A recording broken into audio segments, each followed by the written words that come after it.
y la ley 20.380.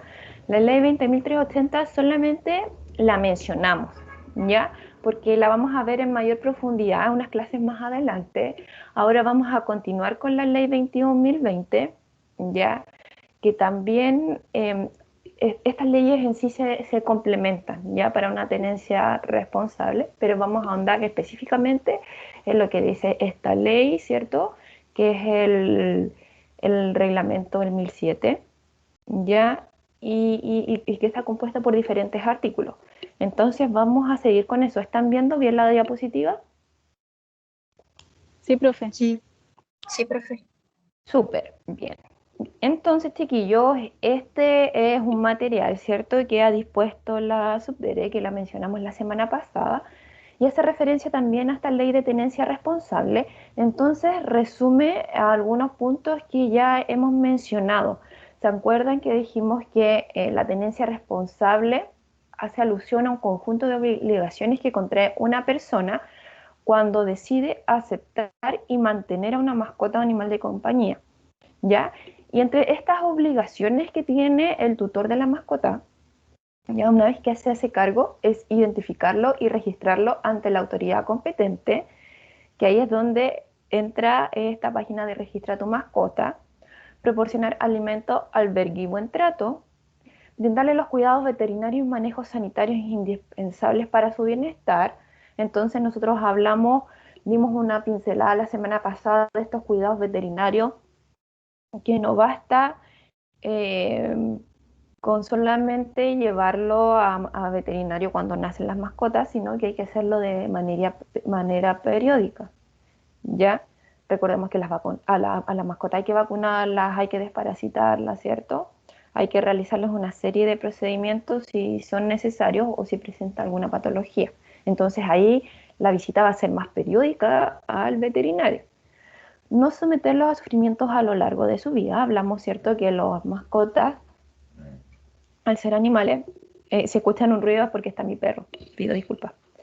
Son seres sintientes, por lo tanto, el sufrimiento y el maltrato animal hoy día está condenado por el Código Penal, ¿ya? También mencionamos las normas de salud y seguridad pública y, ¿cierto?, adoptar todas las medidas una vez que se hacen cargo de una mascota.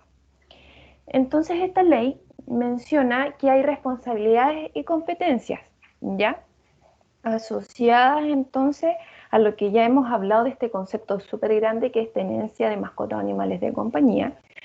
Y dice que estas normas se van a aplicar a toda mascota o animal de compañía sin distinción de especie y sin importar la razón de su tenencia. ¿Ok? Entonces, ¿qué quiere decir esto? Que si usted tiene un hámster de mascota, también van a aplicar leyes de tenencia responsable. Si tiene un conejo, ¿cierto? Si tiene un ave, un perro, un gato, un hurón, un erizo, van a aplicar todas estas leyes y sin importar la razón de su tenencia, es decir, si usted lo quiere solo para compañía, si lo quiere para vigilancia, si es que lo necesita para asistencia en caso de alguna enfermedad, etc. La ley va a aplicar por igual. Profesora, una consulta. Usted cuando ahí habla de los distintos tipos de animales, de mascotas que se puede llegar a tener y bajo la ley implica que uno obviamente los tenga que inscribir. Hoy en día solamente para poder inscribir existe solamente la opción de gatos y perros.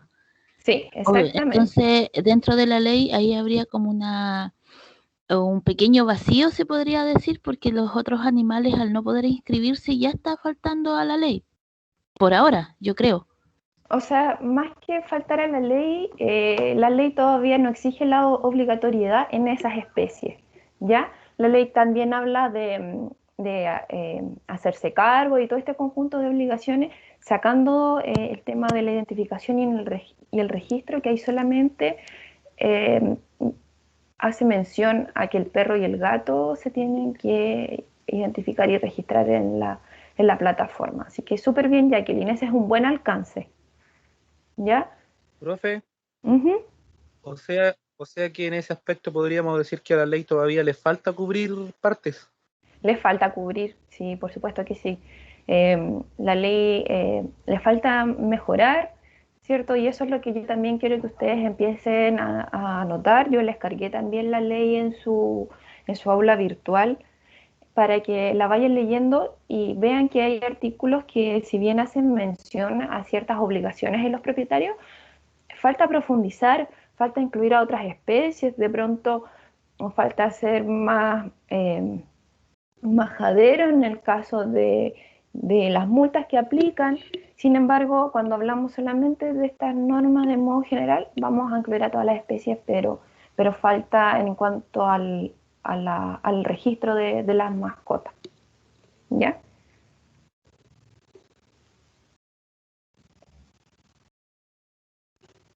Entonces, creo que ya hemos mencionado lo suficiente en cuanto a los propietarios de las mascotas, que una vez cierto que se hacen cargo, pasan a ser un tenedor responsable y van a tener el deber de atender las necesidades propias de la especie.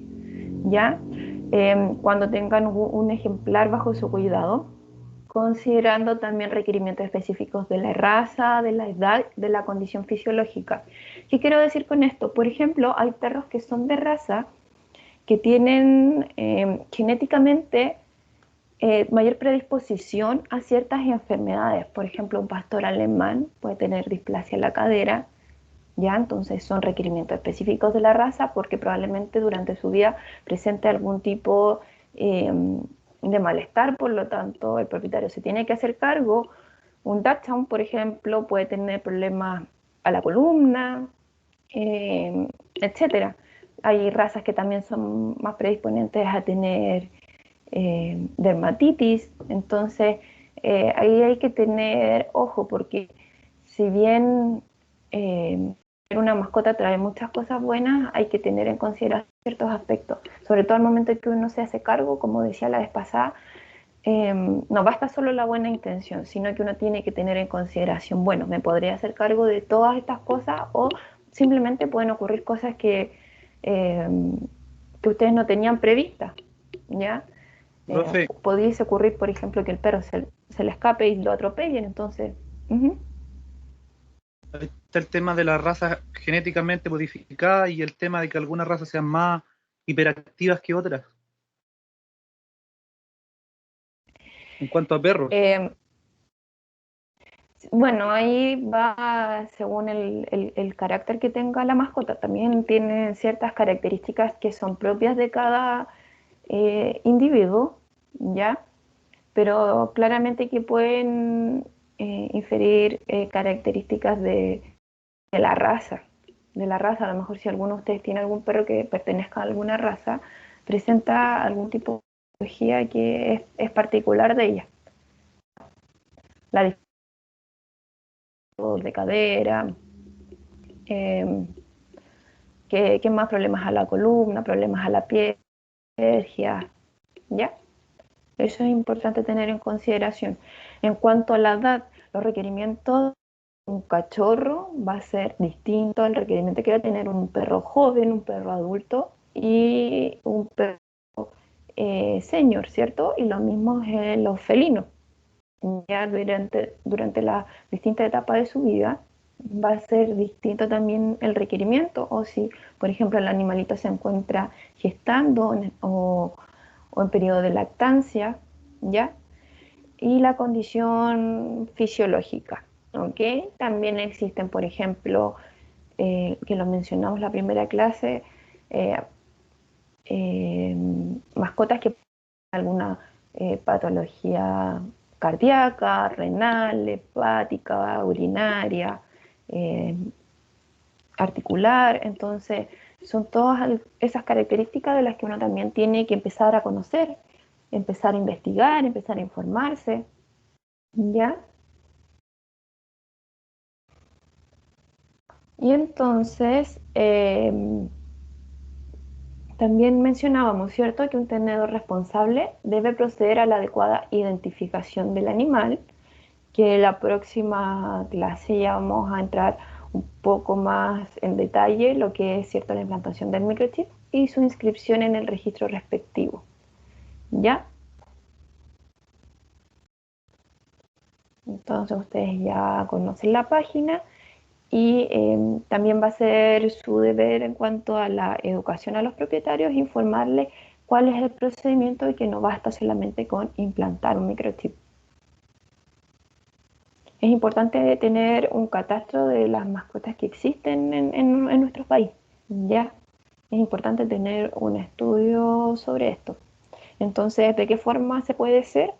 Es entonces incentivando a las personas que también vayan registrando a sus mascotas, porque como vimos la clase pasada, todavía falta un gran número de mascotas hasta el último reporte. ¿Ya? Por otro lado, el tenedor responsable tiene la obligación de proveer, ¿cierto?, una residencia, un lugar destinado al cuidado, donde hay que velar por las condiciones de higiene y seguridad que el reglamento, ¿cierto?, también hace mención a esto. Ya, por lo tanto, si usted se hace cargo de una mascota y lo tiene en su hogar, tiene que entonces verificar que tenga cercos perimetrales, evitando que su mascota salga libremente y de alguna forma se pase solo, ¿cierto? Que no vaya a morder a otro animal o a una persona.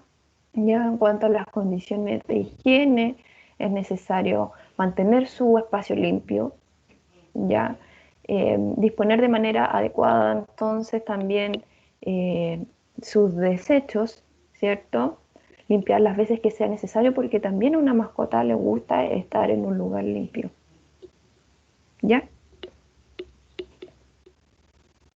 Y hay medidas que también son necesarias para evitar daños al medio ambiente. Todo tenedor responsable de una mascota debe velar por el cumplimiento de las obligaciones establecidas en la ley con la finalidad de evitar que genere daños al medio ambiente. Entonces, ya también algo mencionamos que las mascotas podrían afectar, ¿cierto?, a la fauna nativa y también a la fauna silvestre, ¿cierto? Y los animales van a actuar de por sí por instinto. Por lo tanto, uno no le puede solamente dar la instrucción al animal. A quien hay que darle las instrucciones al propietario. Por lo tanto, eso también es lo que hace mención esta ley. Bueno, el propietario se tiene que hacer responsable, entonces velar porque la mascota, si va a un parque, tiene que estar con todas las medidas, ¿cierto? Con el objetivo de resguardar la propiedad pública y privada, que no vaya entonces a atacar a otros animales, a las aves, o si existe otro tipo de animal, por ejemplo, en el caso de los parques nacionales, que existe fauna que es autóctona del lugar y que muchas veces también están en peligro de extinción. Entonces, hay que tener todas las precauciones y también con no alterar el ecosistema. Recordemos que un ecosistema se debe mantener en equilibrio, ¿ya?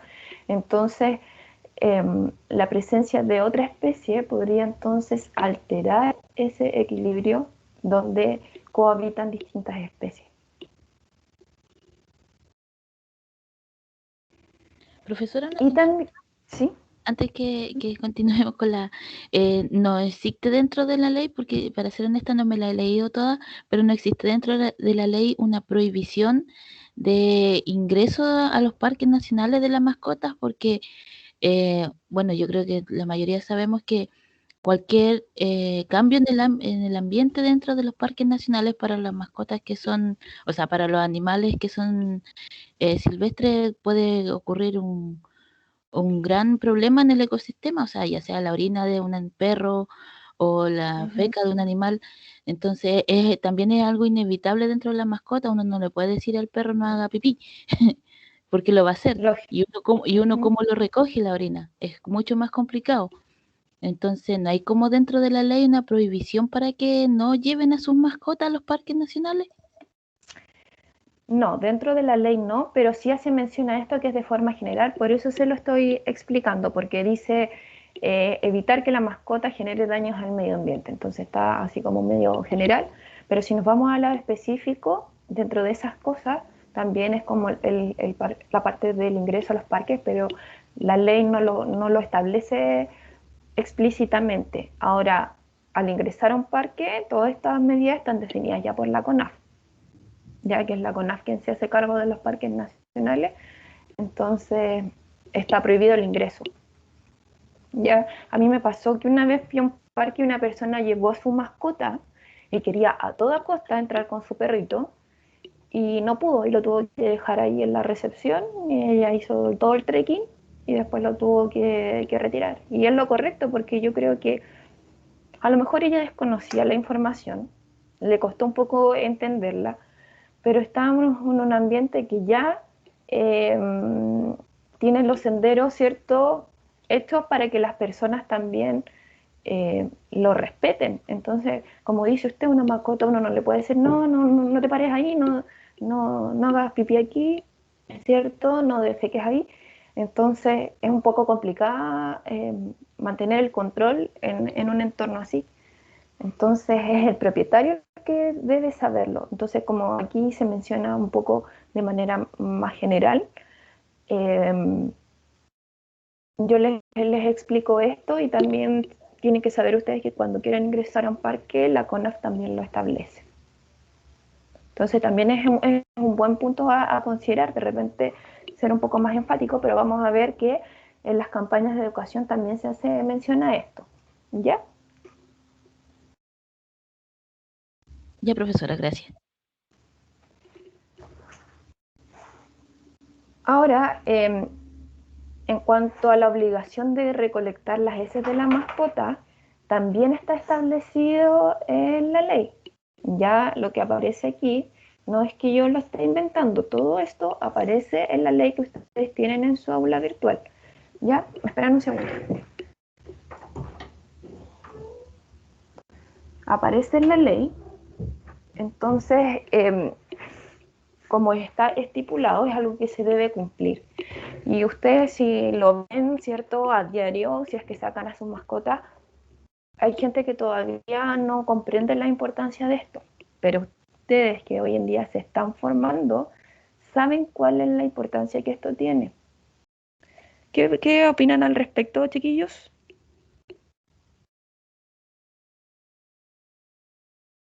Que es importante por parte de uno enseñarle eso como mínimo a los que tenemos alrededor, porque es típico que la gente, por ejemplo, va caminando con ellos en la calle y justo al frente de un negocio el perro se pone a defecar y después ellos se van nomás y no limpian nada. Y eso yo creo que es pura falta de educación respecto a la tenencia de mascotas. Súper, ¿cierto? Es una falta de educación. Entonces, ¿qué rol ustedes tienen de educar a la población? Porque genera malos olores, porque contamina el medio ambiente. La gente piensa de repente de manera súper, de alguna forma, egoísta y piensa en uno. Si total no me afecta a mí, da lo mismo. Y no, chiquillos, siempre hay que ir un poco más allá. Pensar que hay otras personas que también quieren hacer uso y disfrutar un parque, una plaza, y van a venir generaciones más adelante. Posiblemente los que tengan hijos, ¿cierto?, nietos, también van a hacer uso. Entonces hay que hacerse cargo de lo que es la contaminación ambiental y de no pasar a llevar al otro, ¿ya? Y también por un tema de salud pública, ya hemos hablado de la zoonosis, ¿cierto? Entonces, pudiese ser que una mascota tuviera una alta carga parasitaria y todo eso va a quedar ahí. Entonces después va a llegar un niño, una familia que probablemente puedan contraer alguna enfermedad por esto. ¿Ya? Entonces ahí también dice su correcta disposición. Una vez, ¿cierto?, que yo tomo las heces de la mascota, sea perro o gato, lo tengo que eliminar en un basurero de forma adecuada. Bien, suena súper lógico, pero falta todavía ahondar en esto, porque yo que saco a mi mascota, lo digo de manera personal, lo veo a diario. Entonces, una de las principales medidas, ¿cierto?, que ha dispuesto esta ley en cuanto a la población de mascotas se enfoca en la educación en tenencia responsable, en un llamado a la esterilización, ¿cierto?, de nuestras mascotas y la implementación de la identificación y el registro de las mascotas. Entonces, cuando hablamos de las campañas de educación en tenencias responsables de mascotas, aquí se hacen procedimientos, intervenciones y actividades a distintos grupos de la comunidad, ya de diferente origen, de diferente edad, de diferente nivel educacional, del sistema público, del sistema privado, ya. La idea es promover esto desde la etapa preescolar. Por lo tanto, el rol también que cumple aquí los programas de tenencia responsable de mascotas es sumamente importante. A mí en un momento me tocó realizar una charla de esto a un jardín infantil de la comuna de Hualpén hace unos años atrás, y es súper distinta la manera en que uno les enseña a los niños, ¿cierto?, que son chiquititos, su cabeza asocia las cosas de diferente manera que una persona adulta. Entonces hay que buscar la metodología que sea adecuada, ¿ya? Darle continuidad en el tiempo para que el aprendizaje sea significativo, al igual que las clases, ¿cierto?, donde el aprendizaje de cada uno de ustedes debe ser significativo, que una vez que termine la clase, usted se vaya con algo, ¿ya? No diga, oh, no aprendí nada durante esta clase. No, tiene que decir como, me quedé con esto, con esto, con esto. ¿Se cumplió el objetivo de la clase? Sí, no. Lo mismo con la educación a los propietarios. Hacerlo de tal manera, adecuar el lenguaje muchas veces, chiquillos. De repente el tecnicismo que ustedes conocen ahora, lo tienen que adecuar de acuerdo también al público al que está enfocado. Porque si bien ustedes ahora hablan con otro nivel de tecnicismo, por ejemplo, cuando se refieren a las partes de una mascota, ahora hablan de miembro anterior, miembro posterior, ¿cierto? O un sinfín, ¿cierto?, de palabras, pero que no necesariamente una persona común y corriente que no está asociada al área tiene que conocer.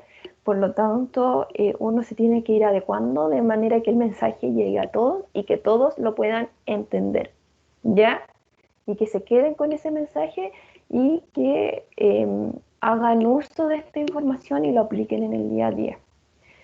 Entonces, la finalidad que tienen las campañas de educación es promover a la comunidad conductas de tenencia responsable en mascotas, ¿ya? Y también el buen trato a los animales. Vemos muchas veces, ustedes mismos me han contado, y la otra sección también, que han visto en el lugar donde viven tratos que no son adecuados, ¿ya? O que ocurren cosas que de repente se podrían mejorar en cuanto a la tenencia responsable. Entonces ahí también se puede hacer un trabajo con la municipalidad, con el programa de tenencia responsable, y hacer una intervención cuyo propósito va a ser educar a la comunidad. Entonces, estas campañas deben ser continuas en su ejecución, ya como les mencionaba en la diapo anterior, desde la etapa preescolar en adelante, ya expansivas a toda la población. Entonces hay campañas que están dirigidas a turistas, a pueblos étnicos, a chiquititos de prebásica, a educación media, ¿cierto?, y a la comunidad en general, y deben ser monitoreadas, evaluadas periódicamente, porque lógicamente todo siempre puede ser mejorado. Entonces deben estar orientadas a los diversos grupos de la población, ya con la finalidad de transmitir todos estos contenidos, que deben también considerar características de cada comunidad o de cada grupo y adecuarse a la edad, a la cultura e incluso al idioma. Entonces, chiquillos, por ejemplo, ¿conocen ustedes la tiña?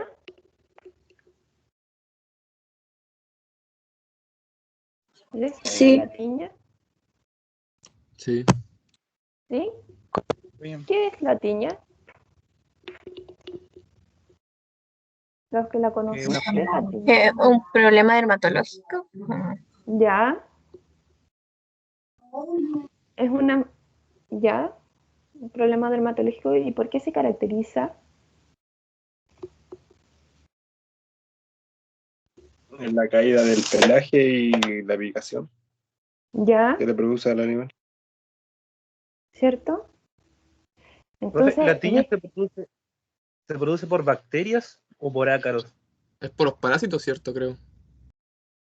la tiña se produce por un hongo, la sarna se produce por un parásito, por un ácaro.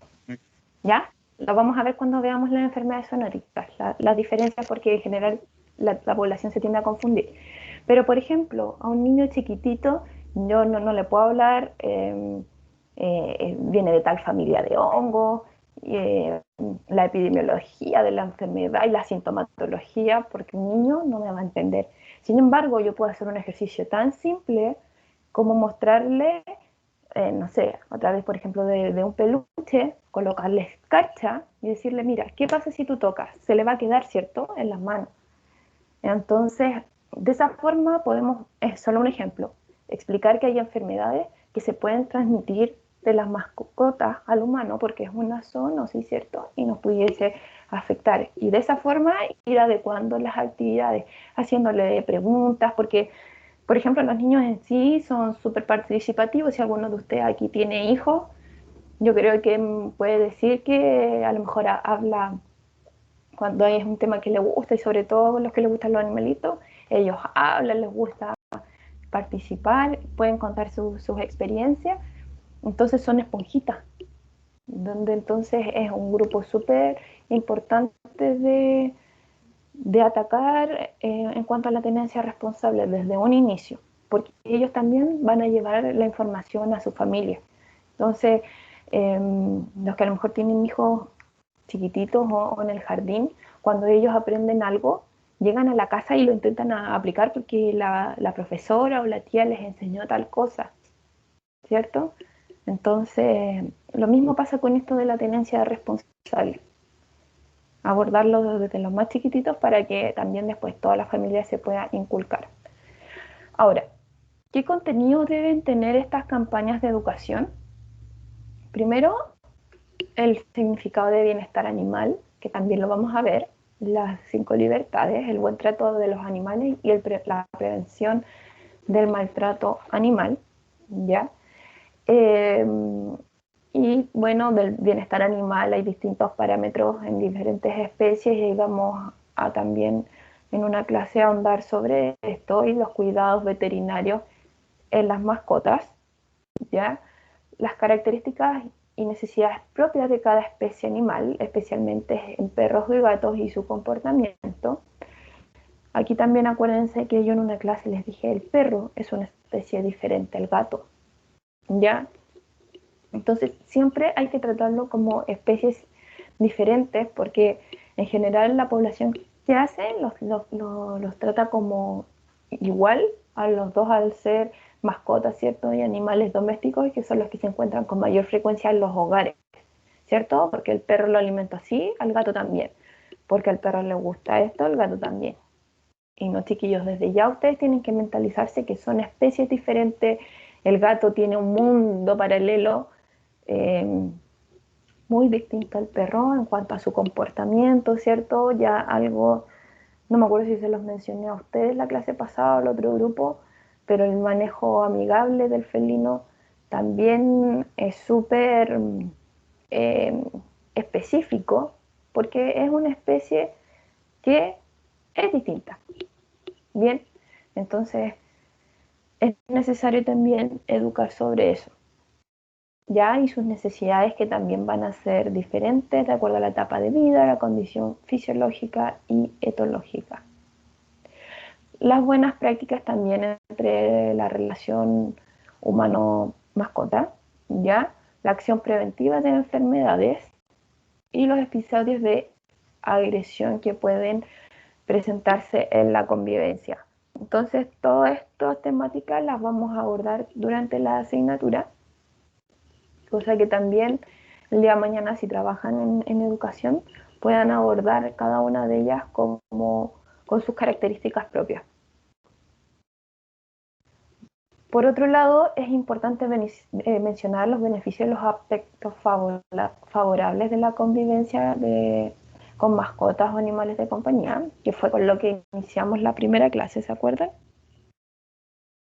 De los beneficios de las mascotas en la vida de las personas, ¿se acuerdan o no? Sí, sí. ¿Sí? Ayuda a relajar a las personas, también ayuda a la compañía, también son animales que cuando uno tiene una mascota te hace la vida como más feliz. Sí, ¿cierto? Súper bien. A Jacqueline la veo que está muy atenta a toda la clase, ¿cierto? Lo mismo espero del resto de los compañeros. Entonces, chiquillos, eso también es importante abordarlo de una manera súper cercana de repente de llegar a la población por ese lado, ¿ya? Conductas de tenencia y convivencia responsables de mascotas en relación al entorno y el ambiente en el que se encuentren. Y aquí es donde viene un punto importante, que es lo que también me mencionaba la compañera hace un rato atrás, que dentro de estas campañas de educación integra el valor que tienen los ecosistemas naturales, la biodiversidad y el impacto negativo que generan las conductas irresponsables de los tenedores responsables de mascotas sobre la vida silvestre, ¿ya? Entonces aquí en lo que es educación se hace énfasis a esto y es donde ustedes también van a tener un rol fundamental. Bien, entonces, bueno, el programa de mascota protegida también ha hecho propaganda. Estas fotitos que ustedes ven acá es parte de lo que ha hecho entonces el gobierno para fomentar la tenencia responsable y no irresponsable sobre la mascota. Recuerden que la mascota va a actuar como un animal porque son animales y ustedes como propietarios son los que tienen que hacerse cargo entonces de sus conductas. ¿Ya? Y otro punto importante son los efectos de las conductas irresponsables de los tenedores responsables de mascotas y el impacto negativo sobre las actividades productivas. Por ejemplo, cómo puede afectar la producción de animales mayores en cuanto a la leche y la carne, cuando ingresan mascotas, por ejemplo, a una lechería. Entonces, además de afectar ahí todo lo que es la sanidad, pudiese también tener un impacto negativo. Yo creo que más de alguna vez han escuchado o han visto esto y ocurre. Entonces, son efectos de una conducta irresponsable y no de las mascotas, de los tenedores de las mascotas. ¿Ok? ¿Alguna duda con respecto a lo que es educación, jóvenes? No, profe. No. Ahora vamos a pasar a otro punto que menciona la ley, que hace referencia a los centros de mantención temporal de las mascotas o de los animales de compañía. ¿Ya? ¿Qué les suena a ustedes? Sí, una cosa es la definición que aparece aquí en la ley, pero ¿a qué les resuena cuando dicen centro de mantención temporal de mascotas? Porque a lo mejor alguno de ustedes ha sido hogar temporal de una mascota, pero ¿qué les resuena? Un lugar donde cuidan la mascota. Ya, donde cuidan la mascota. ¿Qué más? Es como Un un canil. hogar de mascota. Yo lo voy a entender. Un hogar para mascotas. Ya, un canil, escuché por ahí. Entonces, todo lo que ustedes dicen, ¿cierto? Está relacionado a la definición que también expresa la ley, donde menciona que son aquellos lugares que mantienen animales de manera no permanente. Por eso es que es temporal, ¿ya? Para distintos fines, ya sea para tratamiento de mascota, para hospedaje, ¿cierto? Que es como una de las cosas más comunes cuando encuentran mascotas en general abandonadas. Pueden ser para adiestramiento, comercialización, exhibición o custodia, como por ejemplo los criaderos de animales, ¿cierto? Hoteles, clínicas, etcétera, y también establecimientos dedicados a la investigación y a la docencia. Ok, los centros de venta de animales, los albergues y los centros de rescate también pueden ser entonces centros de mantención temporal. Como el nombre lo dice, se mantienen de manera no permanente. Entonces, algunos ejemplos de centros de mantención temporal podría ser una clínica, un hospital veterinario, los consultorios veterinarios, hoteles, hostales o cualquier tipo de alojamiento para las mascotas, centros de adiestramiento o también de terapia que sean con mascotas, peluquerías, ¿cierto? Hay peluquerías caninas o felinas o centros de estética, centros de rescate, que son uno de los centros de mantención temporal quizás más común o más conocidos por la población, los centros públicos de atención veterinaria, un canil que sea dependiente o gestionado por algún organismo público, que alguien mencionó por ahí, caniles, ¿cierto? Centros de prácticas deportivas con el uso de ejemplares caninos, que esto muchas veces tiene que ver con los criaderos, cuando hay ciertas razas específicas que se destacan y hacen entonces disciplinas deportivas. Bodegas para transporte de distinto tipo de animales, centros de exposición y de exhibición de mascotas, criaderos y centros de venta o mascotería, ya dicho con otras palabras.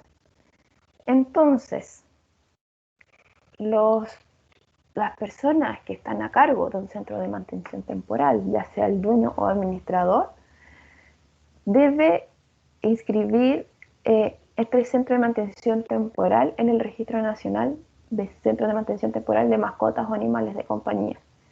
Ya, al igual como se debe inscribir cuando uno tiene una mascota, si uno tiene un centro de mantención temporal, debe entonces también registrarlo porque debe cumplir con algunos requisitos.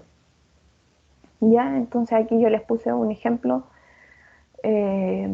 Por ejemplo, este es un centro de mantención temporal que hay en Punta Arenas, donde mantienen a las mascotas. Hay un centro de rescate en Santiago, en la comuna de Ñuñoa. Y al mantener ciertas mascotas deben estar registrados, ¿ya? Indistintamente de la especie y al que pertenezca, deben estar registrados como tal, ¿ya? Necesitamos entonces también inculcar esto, porque hay que tener un catastro de cuáles y cuántos centros de mantención temporal hay en nuestro país. ¿Ya? Y de esto está a cargo cada municipio. ¿Ok?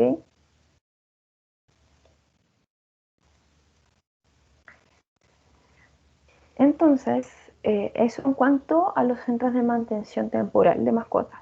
¿Ya? Y por otro lado, también hay criaderos. ¿Ya? ¿Y qué es un criadero, chiquillos?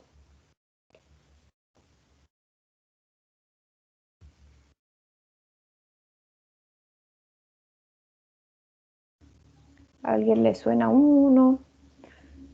¿Qué piensan? ¿Qué? Sí, criadero, pero nunca lo he visto en perros, sino que en caballos principalmente. Ya. Aquí he visto, como yo le digo, caniles municipales y todo ese tipo de cosas, pero criaderos de perros en sí no he visto. Nunca he visto. Yo No. sí he visto uno que se llama Criadero Los Ángeles. Ya. Y ahí Profesora. venden perros que tienen para criar y después reproducirlos para la venta. Pero están Para certificados venderlo. todos. Ya. Ok. ¿Alguien más? ¿Alguien dijo por ahí, profesora? Sí, eso le iba a decir, que son lugares que se dedican a criar y a vender a los animales. Ok, En este caso, bien, perros de raza. sí. Profesora, disculpe, en un criadero se puede llegar a decir que los crían porque para mí un criadero es un lugar que reproduce solamente animales para su venta, pero de ahí a criarlo es como que no creo que los críen, llegan Sí hasta hay. cierto límite nomás. Sí, Claro, ahí vamos yo opino- a ver las características que tiene un criadero, porque el criador que está a cargo de esto igual tiene ciertas responsabilidades, que es lo que vamos a ver ahora, que es lo que viene de cierta forma a hacer sentido a lo que es criar, ¿ya? Pero primero, ¿qué dice la ley con respecto a un criadero? Es un domicilio particular o un lugar que debe tener la infraestructura adecuada para criar, ¿ya? Pero ¿cuándo es considerado criadero? Cuando el criador posee 3 o más hembras con fines reproductivos, ¿ya? Y la infraestructura dependerá de la cantidad y del tipo de animales destinados a la reproducción, así como mencionaba un compañero que ha visto criaderos de caballos, por ejemplo, ¿ya? Generalmente los criaderos en caninos están enfocados también a perros de raza, ¿cierto? Entonces se dedican a entonces tener hembras con fines reproductivos y después posteriormente se dan a la venta los cachorritos. Sin embargo, todo criadero debe tener un criador que esté a cargo de este criadero, ¿ya? Y el criador va a ser el propietario de la hembra y quien va a estar a cargo de ella durante el parto y deberá prestar todos los cuidados de atención médico-veterinaria que sean necesarios para la madre y para la camada hasta que los cachorros sean entregados a los nuevos propietarios. Y aquí es donde viene algo bien particular, que la edad mínima de entrega de estos cachorros será de los 2 meses de edad. Por lo tanto, cuando dicen realmente crían a las mascotas, se tienen que hacer cargo hasta los 2 meses de edad, ¿ya? Y tiene que entregarle entonces al nuevo propietario toda la pauta de cuidado y de tenencia responsable a los nuevos dueños de la mascota, ¿ok? Solo eso menciona. Entonces, hay que esperar a los 60 días, ¿cierto? Para que estos cachorros puedan ser entregados. Pero la persona también tiene que hacerse, no cargo, pero sí entregar entonces al nuevo propietario todos los cuidados que necesitan estas mascotas, sobre todo si es alguien que por primera vez ha tenido una, o si es un cachorro de raza, de repente necesita cuidados más específicos, ¿ya? Esa es la diferencia. Entonces existen normas que son comunes en cuanto a los registros. Ya dijimos que todo tenedor responsable está sujeto a la obligación de registrar a la mascota. ¿Quiénes más están obligados a estar registrados? Los centros de mantención temporal, los criaderos y los establecimientos o lugares de ventas de mascotas. Por lo tanto, todo establecimiento que esté de manera clandestina o que mantenga lugares, animales de manera clandestina y en condiciones que no sean las óptimas para una mascota, está infringiendo la ley y estos pueden ser denunciados. ¿Ok? Entonces, cualquier persona que quiere adquirir una mascota de un criadero es importante que se asegure que está registrado, ya, y que cumple con estas condiciones. Ahora, los criadores, ¿cierto?, que están a cargo de los criaderos, deben informar a la municipalidad durante el mes de enero de cada año cuántas crías, ¿cierto?, obtuvo que sean nacidas vivas, ¿ya? Y las debe clasificar por especie, por sexo, por raza o cruces asociados a cada hembra reproductora y macho progenitor, ¿ya? Y los dueños, administradores o representantes de criadero también tienen que tener una inscripción en el registro, en el registro como criadero y como criador, ¿ya? De manera entonces que también van a aplicar las mismas normas y la ley frente a cualquier cierto tipo de perjuicio. ¿ok? Y los centros de mantención temporal, como también dijimos, también deben estar inscritos. Ahora bien, ¿qué pasa si yo en mi casa tengo una hembra y la cruzo y, y me quiero quedar con los cachorritos? ¿Eso se podría o no se podría?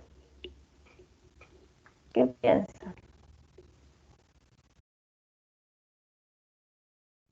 Yo creo que sí,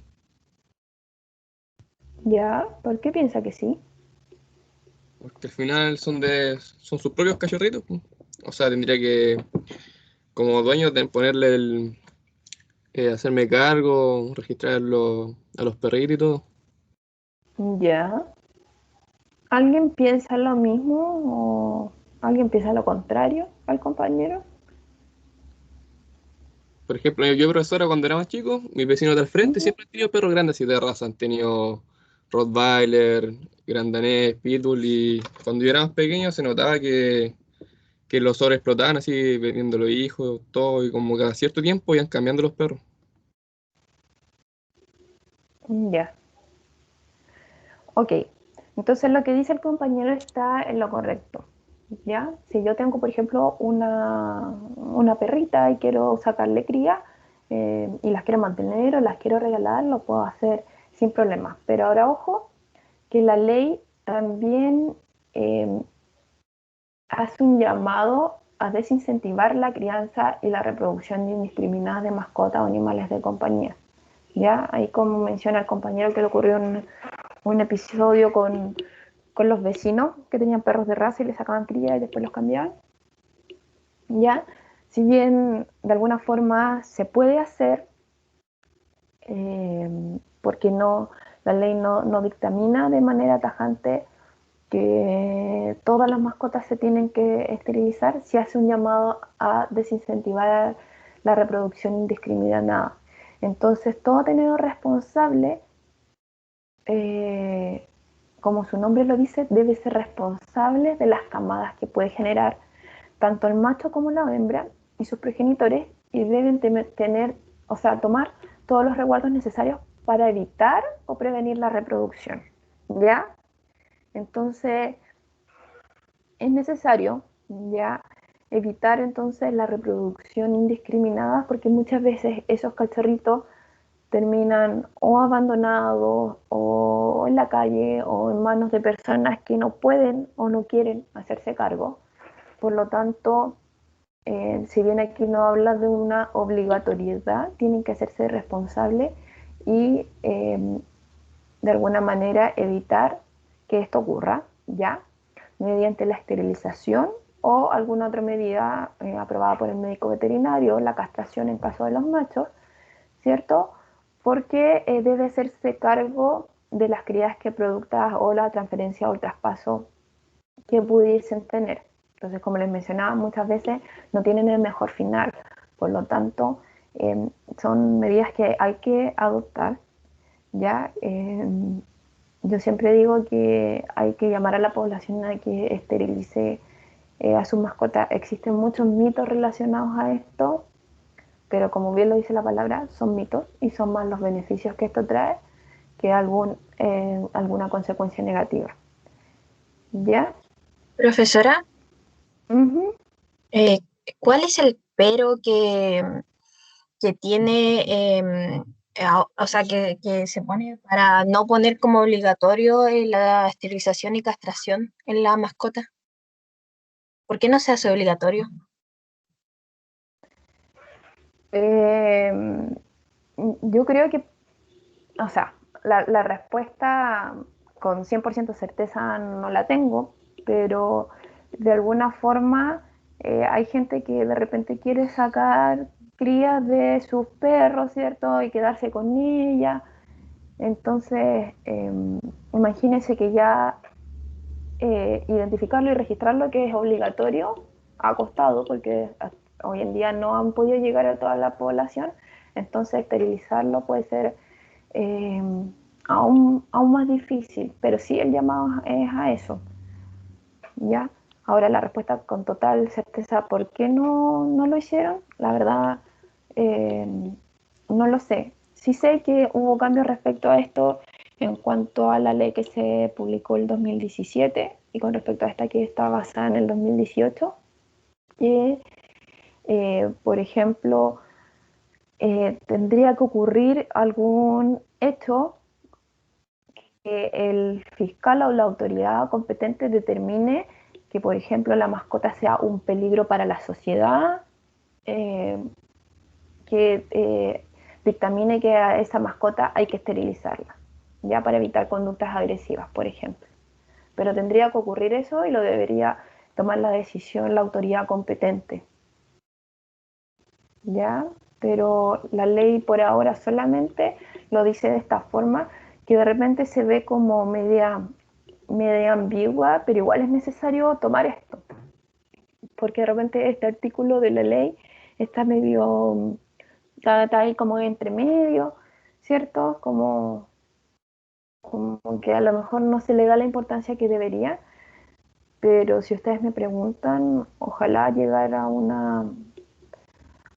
mayor número de personas y a gran porcentaje de la población para que esterilicen a las mascotas, sobre todo en aquellos sectores donde ya hay muchos en estado de abandono.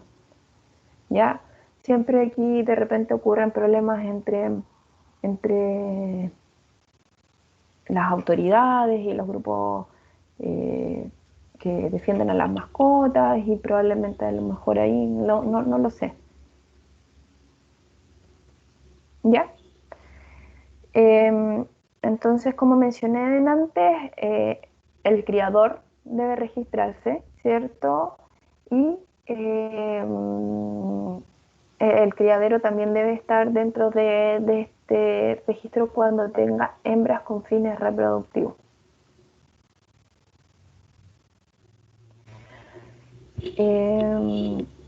Ahora yo quiero hacer mención a otra parte de la ley, ¿cierto? Que habla del buen trato hacia las mascotas o a los animales de compañía. Que esto también ya lo hemos repetido, entonces no me voy a alargar mucho en esto, pero sí es necesario darle un buen trato a las mascotas, ¿cierto? Libre de abusos, no someterlo a sufrimiento ni abandono a lo largo de su vida, brindar, ¿cierto? Los cuidados veterinarios, etcétera. Ahora también aquí la ley hace mención a que los establecimientos que están destinados a las ventas de mascotas y los criaderos deben contar con una estructura e infraestructura adecuada y funcional que cumpla con todos los parámetros de bienestar animal y también lo que está estipulado en la ley sobre protección de animales, que es la ley 20.380, ¿ok? Y también en el reglamento para el control reproductivo de mascotas. Bien, entonces aquí ya empiezan a actuar otros organismos públicos, no solo el Ministerio de Salud, sino que también, bueno, si hay una venta asociada, probablemente el Servicio de Impuesto Interno y toda una serie de organismos que tiene que involucrarse cuando esto ocurre. Pero lo que a nosotros nos importa es que se cumpla con el bienestar animal y con lo que establece la ley 20.380, que eso también lo vamos a ver en unas clases más adelante. Ahora yo les quiero mostrar esta imagen, ¿cierto? Que la obtuve de la Subdere, donde hace diferencia entre lo que es infracción y entre lo que es un delito. Entonces, de acuerdo a lo que ustedes ven en su pantalla, ¿qué pueden mencionar al respecto? ¿Qué diferencias ven?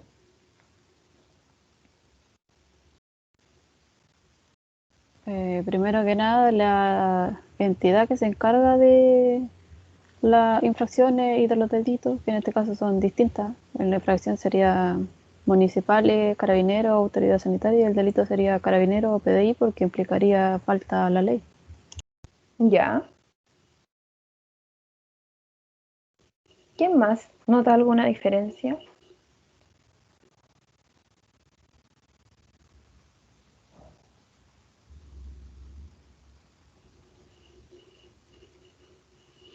En cuanto a las conductas o hechos ilícitos asociados a las mascotas, entre una infracción y un delito.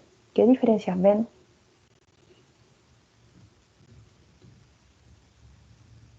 La infracción es como las necesidades que necesita el animal, que no son adecuadas, y el delito es como el maltrato en general. Sí, yo veo lo mismo. Una es más como más detallada y la otra es como más general. Ya, ok.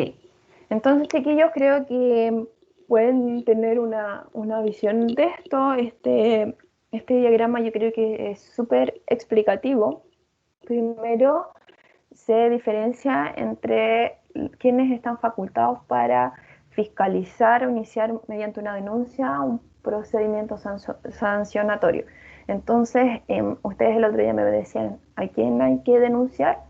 Entonces, en caso de que se esté cometiendo un delito, a PDI o a Carabineros, y en caso de una infracción, a la autoridad sanitaria, a un inspector municipal o a Carabineros.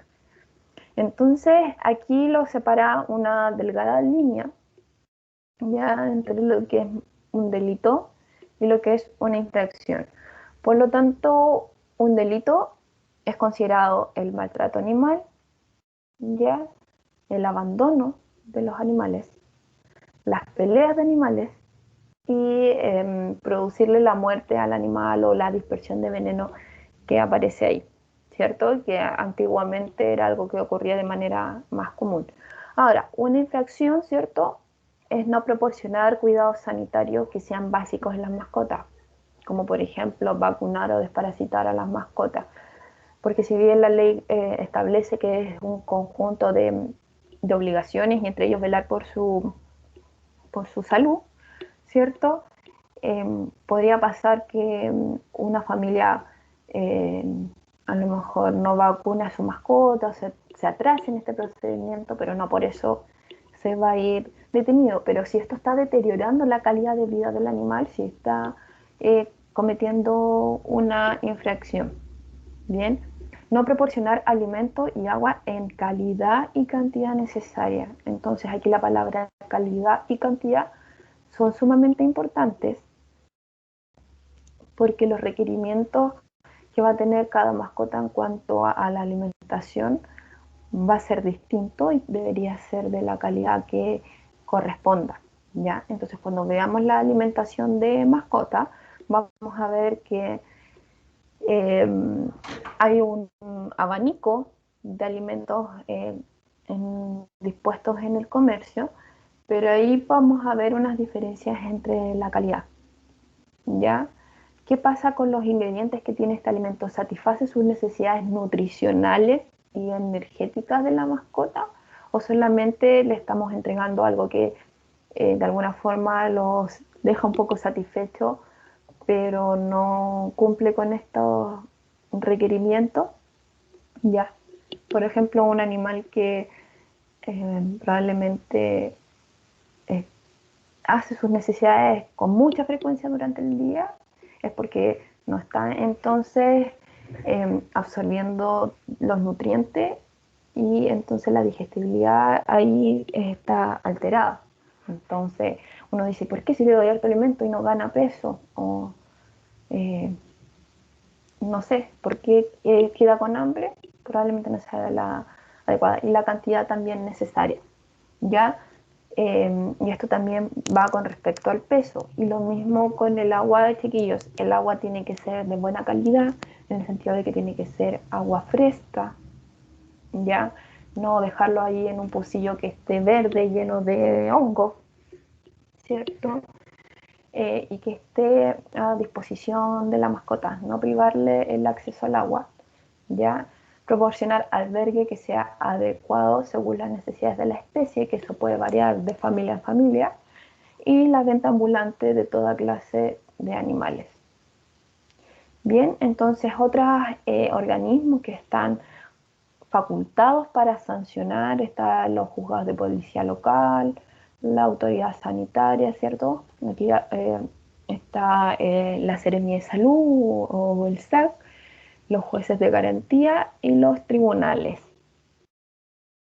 ¿Ok? En cuanto a lo que sea considerado un delito, lo vamos a ver con mayor detalle cuando veamos entonces la ley 20.380 sobre la protección de los animales, que ahí vamos a ver cómo establece el Código Penal el maltrato animal y de qué manera se sanciona en nuestro país.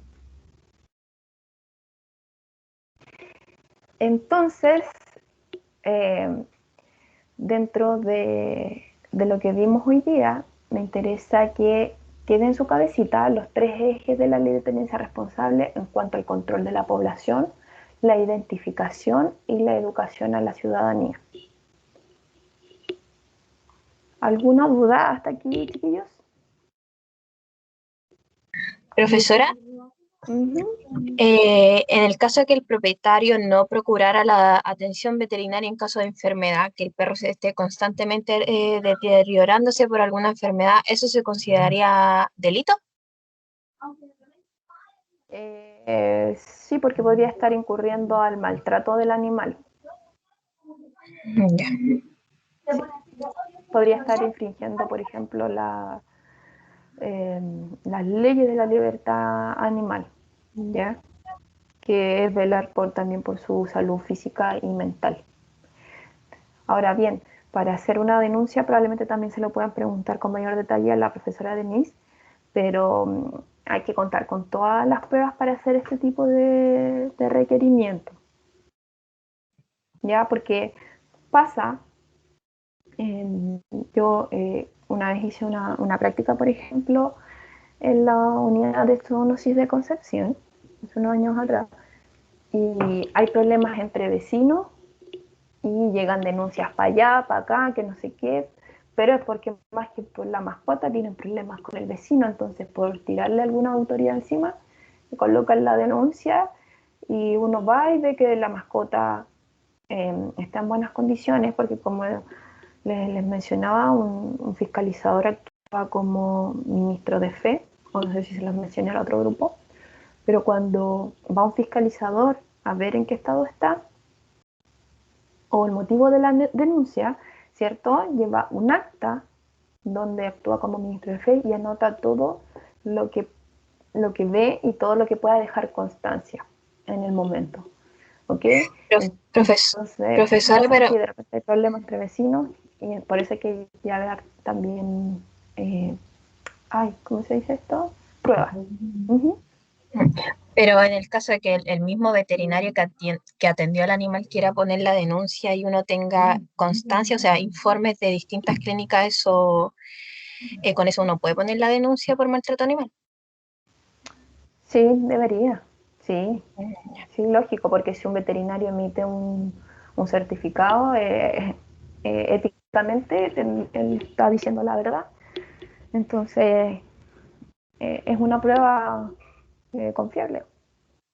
Profesora, ¿y más o menos cuánto se demora el transcurso de uno poner la denuncia y llegar como a una sentencia? Lo desconozco. Desconozco cuánto es el tiempo. Yo sé que estos organismos, una vez que se ingresa la denuncia, tienen un plazo para dar una respuesta. Pero en cuanto a emitir una sentencia, yo creo que puede tardar meses, porque una vez que se fiscaliza para constatar los hechos, después esto a lo mejor se puede iniciar un sumario, después puede ir a los abogados y luego llegar al juzgado, y todo ese trámite puede tardar meses. A lo mejor le pidan más pruebas, probablemente, entonces puede tardar, yo creo, pero no con mayor frecuencia. ¿Ya? Ahora también quizá va a depender de la magnitud del delito. Entonces probablemente puedan actuar rápidamente, pero ahí desconozco cuánto es el plazo que ellos otorgan para cada tipo de delito.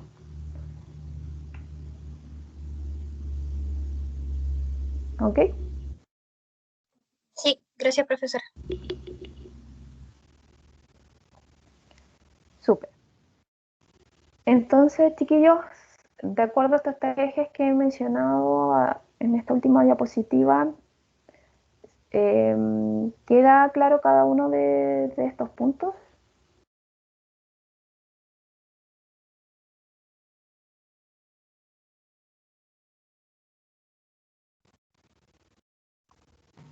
Sí, quedan todos claros.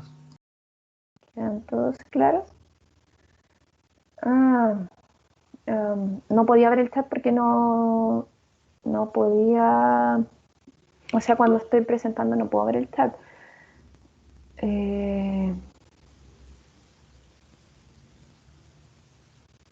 Profe, ¿se puede anunciar algún número?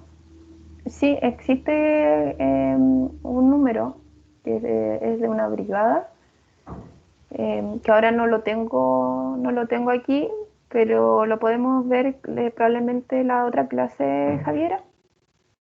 ¿Ya? Y también ingresar la denuncia mediante la OIRS, ¿cierto? Donde usted eleva su requerimiento y también puede adjuntar pruebas. Ok, esta diapositiva ya está en el aula virtual para que la puedan repasar. Y para finalizar, les quiero mostrar un video que resume algunas cosas y con esto terminamos la clase. Entonces, me ven si lo escuchan. Ley de tenencia responsable de... ¿Se escucha bien? Sí, sí se escucha. Sí, se escucha. Ya. Bien, chiquillos. Entonces, ven este video antes de terminar. Mascotas. Aspectos generales. ¿Qué se entiende por mascotas o animales de compañía? Son aquellos animales domésticos, cualquiera sea su especie, no solo perros y gatos, que sean mantenidos por las personas para fines de compañía o seguridad. ¿Qué es la tenencia responsable? Es el conjunto de obligaciones que contrae una persona cuando decide aceptar y mantener una mascota o animal de compañía. La tenencia responsable se traduce en que la persona debe registrarlo ante la autoridad competente cuando corresponda, proporcionarle alimento, albergue y, por supuesto, buen trato, brindarle los cuidados veterinarios indispensables para su bienestar y, por último, no someterlo a sufrimientos. La tenencia responsable implica también la obligación de adoptar todas las medidas necesarias para evitar que la mascota o animal de compañía cause daños a las personas o a la propiedad de otros. El propietario también es responsable de su alimentación, manejo sanitario, especialmente de la recolección y eliminación de sus fecas. ¿Cómo operará el registro de perros y gatos? La identificación deberá hacerse a través de un sistema único, utilizando un dispositivo permanente e indeleble llamado microchip, lo que permitirá relacionar a una mascota o animal de compañía con su cuidador responsable, dueño o dueña. ¿Qué es un microchip? Se trata de un pequeño circuito electrónico integrado en una cápsula de vidrio biocompatible que se coloca bajo la piel del animal. Permite asignar un número único de identificación al cual se ingresan todos los datos necesarios para la identificación de la mascota y de su propietario. En el marco de la misma ley, se entiende por animal abandonado como toda mascota o animal de compañía que se encuentre sin la vigilancia de su cuidador responsable o que deambule suelto por la vía pública. Se considera perro callejero al que, si bien tiene dueño, es mantenido en el espacio público durante todo el día o gran parte del día sin control. Por último, se denomina perro comunitario al que no tiene un dueño en particular, pero que una comunidad alimenta y le entrega cuidados básicos. ¿Y tú, qué opinas de esta ley?